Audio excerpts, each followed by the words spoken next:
Shutter कहानी की शुरुआत में हम जेनी और बैन नाम के कपल को देखते हैं जिनका लॉन्ग टाइम रिलेशनशिप के बाद आज फाइनली उनकी शादी हुई होती है, जिससे दोनों बहुत ज्यादा खुश होते हैं। अब शादी का फंक्शन खत्म होने के बाद दोनों अपने कमरे में आ जाते हैं, जहां हमें पता चलता है कि बैन एक फोटोग्राफर है और हनीमून के लिए वो जेनी को लेकर अगली फ्लाइट से जापान जाने वाला है। असल में बैन को वहां पर एक नया प्रोजेक्ट मिला है और वहीं से वो एक नई शुरुआत करने वाला है। अब निकलने से पहले दोनों थोड़ी देर के लिए कुछ रोमांटिक मोमेंट्स एंजॉय करते हैं। अगले सीन में हम देखते हैं कि दोनों जापान पहुंच चुके हैं और वहां से कार लेकर अपनी लोकेशन की ओर बढ़ने लगते हैं। रात का समय हो चुका था और जेनी गाड़ी चला रही थी, लेकिन कुछ दूर जाते ही अचानक सड़क पर एक लड़की सामने आ जाती है और जेनी उसे टक्कर मार देती है। गाड़ी अनकंट्रोल होकर उनका बुरी तरह एक्सीडेंट हो जाता है। वो लड़की अभी भी सड़क पर नजर आ रही थी, जिसे आईने में देखते हुए जेनी बेहोश हो जाती है। कुछ समय बाद जब उन्हें होश आता है तो जेनी को उस लड़की की फिक्र होने लगती है, लेकिन बैन वहां चेक करके उसे समझाता है कि वहां पर कोई भी नहीं है। फिर वो पुलिस को बुलाता है और पुलिस आकर उनकी मदद करती है, लेकिन उस लड़की की जांच करने पर भी पुलिस को कुछ नहीं मिलता।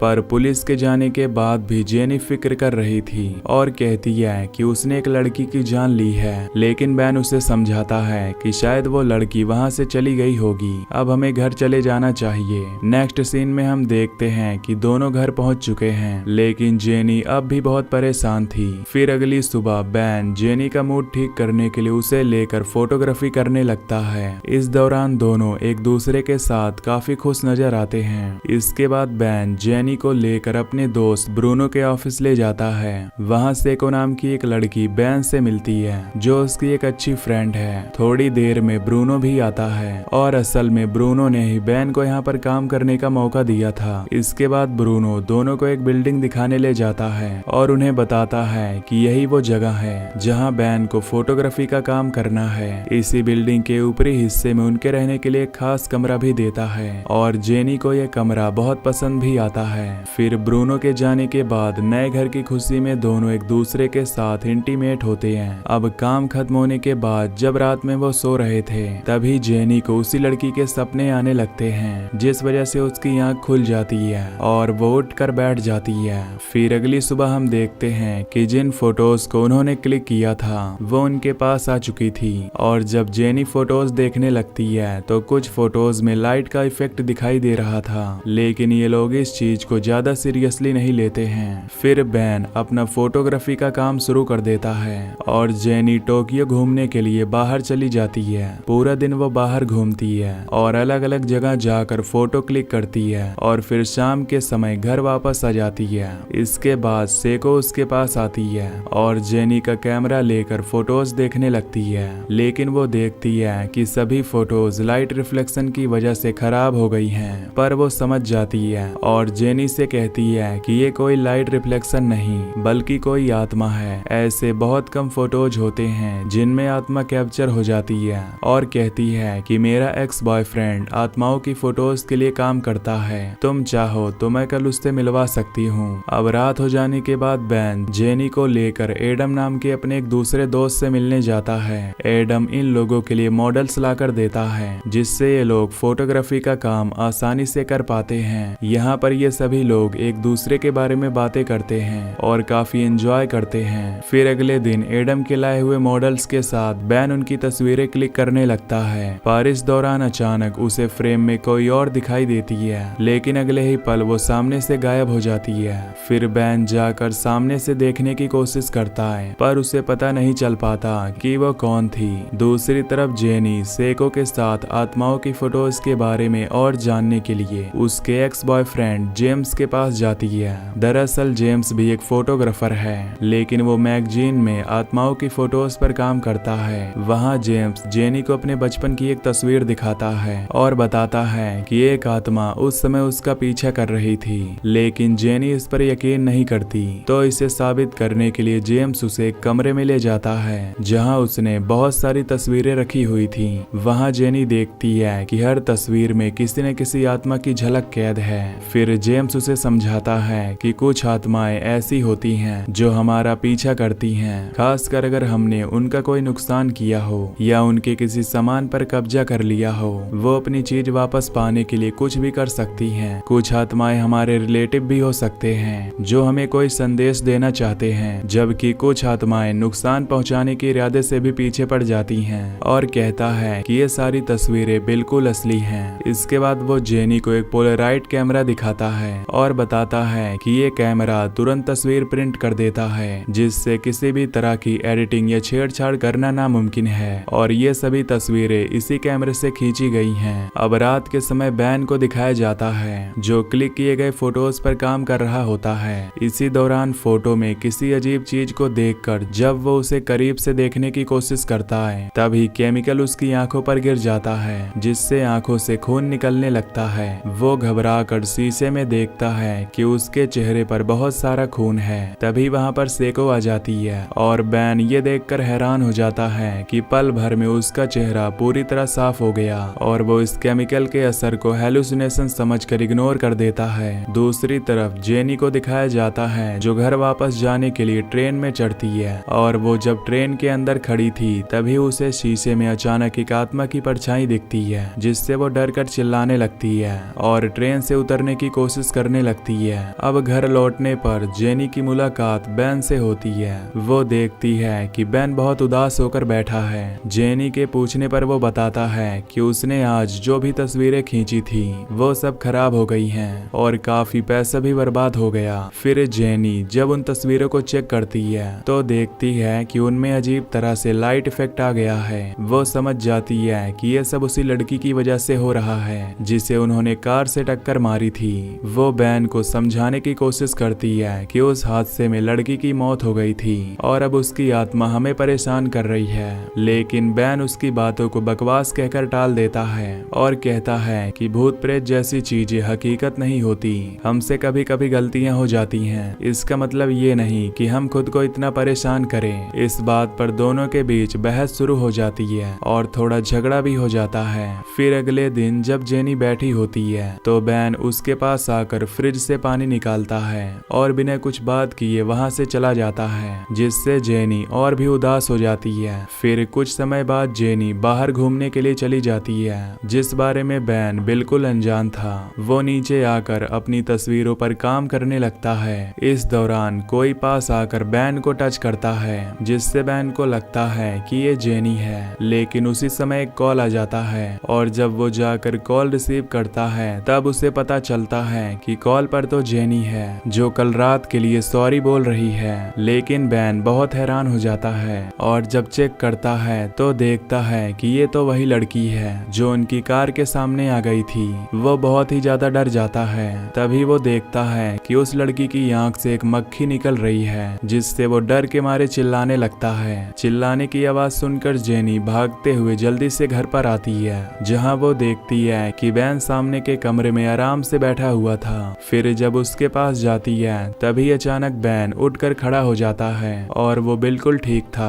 लेकिन जेनी समझ जाती है कि बैन ने भी उस लड़की को अपनी आंखों से देख लिया है, जिसके बाद वो बैन से कहती है कि वो हमारा पीछा कर रही है, हमें कुछ करना होगा। अब दोनों तैयार होकर एक आदमी के पास जाते हैं जो आत्माओं से जुड़ी चीजों पर काम करता है। वो आदमी इन दोनों के बारे में सब कुछ पूछता है और उनकी खींची हुई सारी तस्वीरों को देखकर बताता है कि ये कोई आत्मा है जो तुमसे कुछ चाहती है और सब कुछ वैसे ही बताता है जैसे जेम्स ने जेनी से कहा था। फिर जब जेनी बताती है कि हमारा एक एक्सीडेंट हुआ था तो वो एक तस्वीर को लेकर कोई मंत्र पढ़ने लगता है। इसके बाद वो बैन पर जापानीज लैंग्वेज में चिल्लाने लगता है, जिससे ऐसा लग रहा था कि उसे सब कुछ मालूम हो गया है। लेकिन बैन उसकी बातों को बकवास कहकर जेनी को लेकर निकल आता है। जेनी को जापानीज लैंग्वेज नहीं आती थी तो वो बैन से पूछती है कि उसने क्या कहा, जिस पर बैन कहता है कि वो अंधविश्वास की बातें कर रहा है और बेकार में यहाँ आकर उसका टाइम भी बर्बाद हो गया।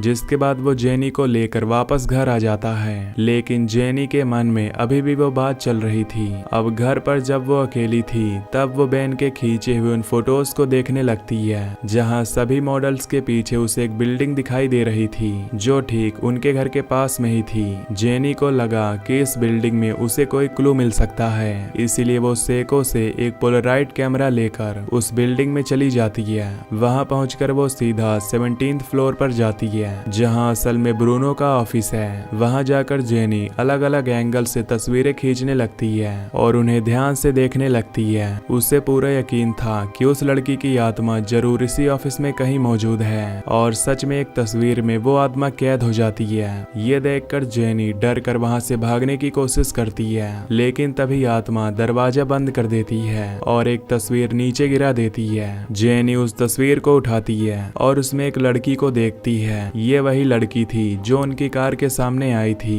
जेनी समझ जाती है कि वो आत्मा उसे कुछ बताने की कोशिश कर रही है। दूसरी तरफ रात के समय बैन को दिखाया जाता है जहाँ सभी लोग फोटोग्राफी का काम खत्म करके घर चले जाते हैं। इसी बीच जब बैन घर में अकेला था तो अचानक पावर कट हो जाता है और कोई लगातार तस्वीरें खींचने लगता है। बैन घबराने लगता है। तभी हम देखते हैं कि उन तस्वीरों में वही लड़की दिख रही है। दरअसल वो आत्मा बैन पर हमला करने के इरादे से आई थी, लेकिन उसी वक्त कमरे में जेनी आ जाती है और फिर बैन को वो तस्वीर दिखाकर पूछती है कि ये लड़की कौन है। तब बैन बताता है कि उस लड़की का नाम मैगमी था। वो हमारे ऑफिस में ट्रांसलेटर के तौर पर काम करने आई थी और काम के दौरान हम दोनों एक दूसरे के करीब आ गए थे, लेकिन मैं उससे दूर जाना चाहता था क्योंकि मुझे उससे प्यार नहीं था। पर वो धीरे धीरे मेरे लिए बहुत ज्यादा पजेसिव हो गई और हर वक्त मेरा पीछा करने लगी। मुझे पाने के लिए उसने अपनी जान लेने की भी कोशिश की।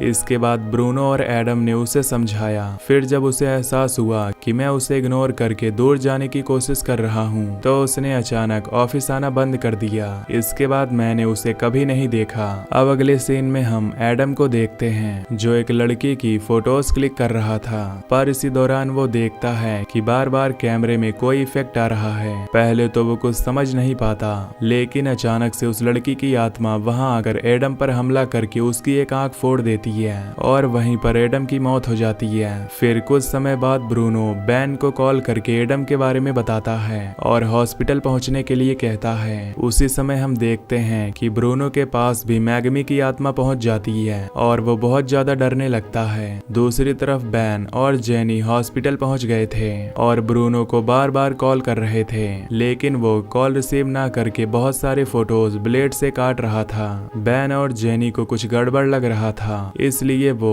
उसके घर पहुंच जाते हैं। फिर जब बैन उसे दूसरे कमरे में ढूंढने के लिए जाता है तो जेनी देखती है कि ब्रूनो ने बहुत सारे फोटोज ब्लेड से काट दिए हैं और घबराने लगती है कि उसने ऐसा क्यों किया। उसी समय अचानक ब्रूनो जेनी के सामने आ जाता है और वो बहुत ही अजीब दिख रहा था। जेनी कुछ समझ पाती और बैन उसे पकड़ पाता। उससे पहले वो भागते हुए जाकर बिल्डिंग से कूद जाता है, जिससे वहीं पर उसकी मौत हो जाती है। इसके बाद बैन और जेनी ये डिसाइड करते हैं कि वो इस जगह को छोड़कर वापस अपने शहर लौट जाएंगे। घर आने के बाद जेनी देखती है कि उनकी शादी की जो तस्वीर थी वो किसी ने घर पर पहुंचा दी है। फिर जब वो तस्वीरें देखते हैं तब उन्हें पता चलता है कि शादी वाले दिन भी वो आत्मा उनके साथ थी, जिससे वो समझ जाते हैं कि उस एक्सीडेंट की वजह से नहीं बल्कि वो आत्मा शुरू से ही उनका पीछा कर रही थी। जेनी कहती है कि वो आत्मा कभी भी हमारा पीछा नहीं छोड़ेगी, हमें कैसे भी करके उसके घर का पता लगाना होगा। अब जेनी के कहने पर बैन उसे साथ लेकर मैगमी के घर पर जाता है। वहां पहुंचने के बाद वो चारों तरफ ढूंढने लगते हैं पर वहां कोई भी नहीं था। फिर बैन कहता है कि यहाँ पर कोई नहीं है, हमें शायद यहाँ से चलना चाहिए। लेकिन निकलते वक्त उन्हें एक लड़की दिखाई देती है। इन्हें लगता है कि शायद वो मैगमी है, तो वो कई बार उसे पुकारते हैं, लेकिन वो कोई जवाब नहीं दे रही थी। इसलिए जेनी धीरे धीरे उसके पास जाने लगती है, लेकिन पास जाते ही उसके कंकाल को देखकर जेनी डर से चिल्लाने लगती है। अब यहाँ पर इस बात का खुलासा होता है कि मैगमी ने खुद को मार लिया था और उसका शरीर घर में पड़ा था। पुलिस ने कहा कि कल उसका फ्यूनरल हो जाएगा। इसके बाद जेनी और बैन वापस अपने शहर लौट जाएंगे। फिर ये दोनों वापस लौट आते हैं, पर उन्हें पता नहीं था कि मैगमी की आत्मा पीछा करते हुए यहाँ पर आ चुकी थी। अब दोनों जब सो रहे थे तो अचानक बैन की आंख खुल जाती है। तभी उसे कमरे के अंदर मैगमी की आत्मा दिखाई देती है और वो बहुत ज्यादा डरने लगता है। फिर वो धीरे धीरे बैन के बहुत करीब आ जाती है और जैसे अपने कपड़े उतारती है तो बैन डर के मारे जेनी को जगा देता है और तभी मैगमी वहां से गायब हो जाती है। जेनी के पूछने पर वो बताता है कि शायद उसने कोई सपना देखा है। फिर बैन जब बाथरूम से थोड़ा फ्रेश होकर रूम में आता है तब उसे फिर से मैगमी दिखाई देती है। बैन बहुत डरने लगता है, जिसके बाद मैगमी उसके बहुत करीब आ जाती है और सांप की तरह जीभ निकाल कर बैन को किस करने लगती है, जिससे बैन चिल्ला भी नहीं पा रहा होता। इतने में जेनी की जब आँख खुलती है तो वो जल्दी से बैन के पास जाती है और उसके मुंह से बहुत सारी मक्खियां निकल रही थीं। फिर अगले ही पल वो बेहोश हो जाता है। इसके बाद मैगमी जेनी पर भी हमला कर देती है और उसे काफी परेशान करने के बाद वहां से चली जाती है। फिर कुछ समय बाद बैन को भी होश आ जाता है। इसके बाद वो अगली सुबह सबसे पहले चर्च में जाते हैं, जहां सही तरीके से मैगमी का फ्यूनरल कर दिया जाता है। अब इसके बाद इन्हें लग रहा था कि सारी प्रॉब्लम ठीक हो चुकी है। ये दोनों वापस अपने शहर लौट आते हैं और यहाँ पर एक नई शुरुआत करने की कोशिश करते हैं। फिर अगले दिन बैन अपने लिए एक नया काम ढूंढने के लिए चला जाता है। इस बीच जेनी घर पर जब अकेली थी तो वो अपनी शादी के दिन वाली तस्वीरें देखने लगती है, लेकिन तस्वीरें देखते हुए उसे पता चलता है कि उस दिन भी मैगमी की आत्मा इनके पास थी। और फिर जब इन तस्वीरों को अच्छे से देखती है तब उसे समझ आता है कि मैगमी उसे कुछ दिखाने की कोशिश कर रही थी, जिसमें मैगमी की आत्मा दीवार पर लगी हुई उसी की एक तस्वीर के अंदर चली गई है। इसके बाद जेनी दीवार से जब उस तस्वीर को हटाती है तभी उसकी नजर वहां पर बने एक दरवाजे पर जाती है, जिसे खोलकर जब वो अंदर जाती है तो उसे बैन का एक बैग दिखाई देता है जिस पर टोक्यो लिखा हुआ था। बैग चेक करने पर उसे एक कैमरा मिलता है जिसमें एक मेमोरी कार्ड भी लगा हुआ था। इसके बाद जब वो मेमोरी कार्ड को लैपटॉप से कनेक्ट करके फोटोज देखती है तो वो एकदम शॉक्ड हो जाती है और दुखी होकर रोने लगती है, क्योंकि उसे मैगमी के साथ हुई असली सच्चाई का पता चल चुका था।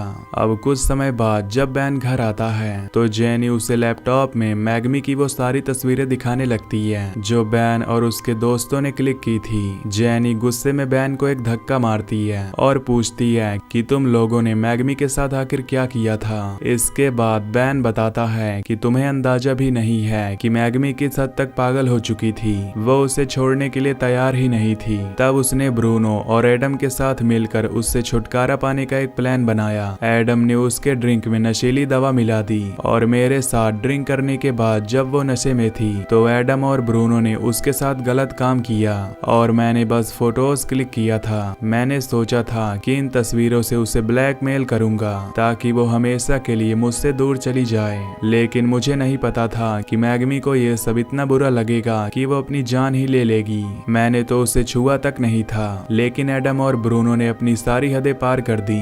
ये सब सुनकर जेनी कहती है तुमने उसे ब्लैकमेल करने के बजाय अगर मदद की होती तो ये सब नहीं होता। जेनी को समझ आता है कि मैगमी शुरू से उसे सच्चाई बताने की कोशिश कर रही थी, पर आज जाकर उसे सब कुछ समझ में आया। इसके बाद जेनी गुस्से में आकर बैन की एक भी बात सुने बिना हमेशा के लिए उसे छोड़कर वहां से चली जाती है। इससे बैन एकदम पागल सा हो जाता है और कैमरा लेकर अलग अलग एंगल से फोटो क्लिक करने लगता है ताकि मैगमी की आत्मा को देख सके। तभी कैमरा अपने आप एक फोटो क्लिक करता है, जिसके बाद बैन समझ जाता है कि मैगमी की आत्मा इस समय उसके कंधे पर बैठी हुई है। तभी उसे एहसास होता है कि इसी वजह से उसे हमेशा अपने कंधे पर दर्द महसूस होता था, क्योंकि मैगमी की आत्मा हमेशा से उसके कंधे पर बैठी हुई थी। अब उसे लगता है कि अगर वो खुद को चोट पहुंचाएगा तो शायद मैगमी की आत्मा उससे अलग हो जाएगी और इस दौरान वो खुद को इतना जख्मी कर लेता है। फिर अगले सीन में हम बैन को हॉस्पिटल में देखते हैं और शीशे पर साफ साफ नजर आ रही थी कि मैगमी की आत्मा अभी भी बैन के कंधे पर ही थी। और यहीं पर ये मूवी खत्म हो जाती है।